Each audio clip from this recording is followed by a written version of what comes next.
بسم اللہ الرحمن الرحیم۔ السلام علیکم۔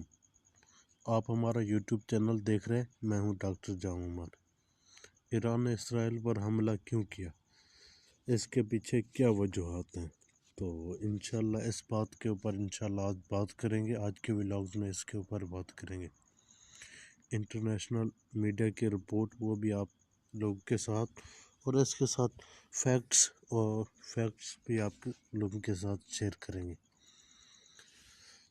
کچھ دن پہلے دمشق میں ایرانی توسل خانہ پر اسرائیلی حملے کے جواب میں ایران نے اسرائیل پر تقریباً 200 ڈرون اور کروز میزائل فائر کیے۔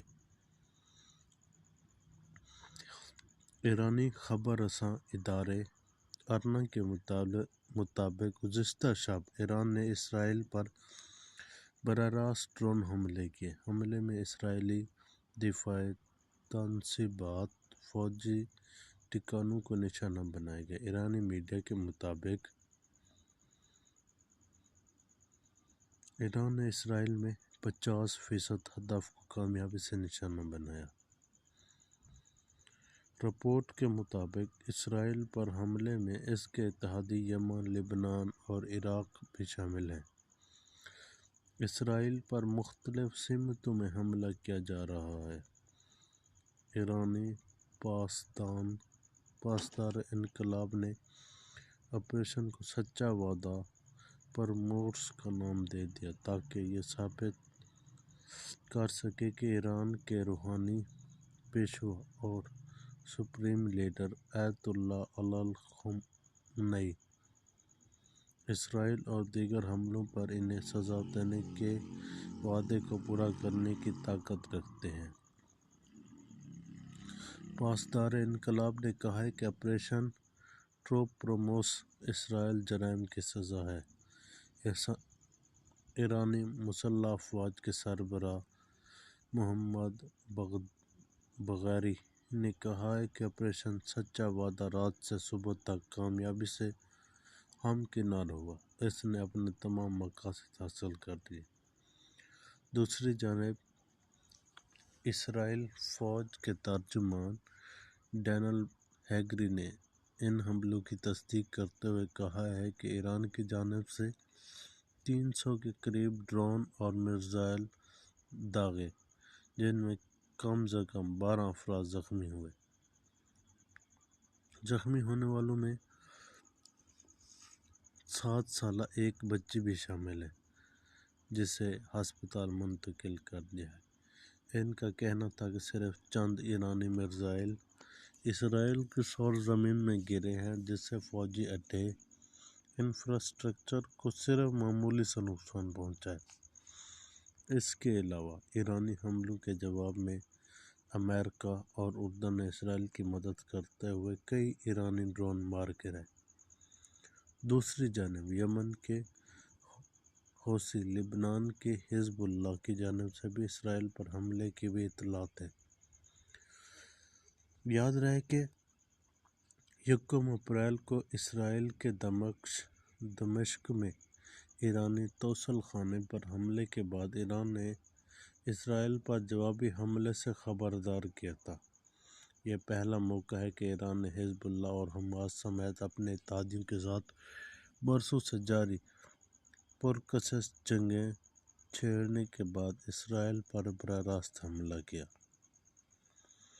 ایرانی حملے کے جواب میں امریکہ کا رد عمل۔ امریکی حکام کا کہنا ہے کہ ایران کے اسرائیل پر حملے کے جواب میں امریکی فورسز نے 70 سے زائد ایرانی ڈرونز، کم از کم 3 بیلسٹک میزائل مار گرائے۔ امریکی حکام کا کہنا تھا کہ ایران کے 3 بیلسٹک میزائل کو بحیرہ روم میں موجود امریکی جنگی جہاز نے روک دیا۔ حکام نے دعویٰ کیا ہے کہ ایران نے اسرائیل پر 100 سے زائد بیلسٹک میزائل داغے۔ اسرائیل کی درخواست پر سلامتی کونسل کا ہنگامی اجلاس۔ ایران کے اسرائیل پر میزائل ڈرون حملوں کے تناظر میں اقوام متحدہ کی سلامتی کونسل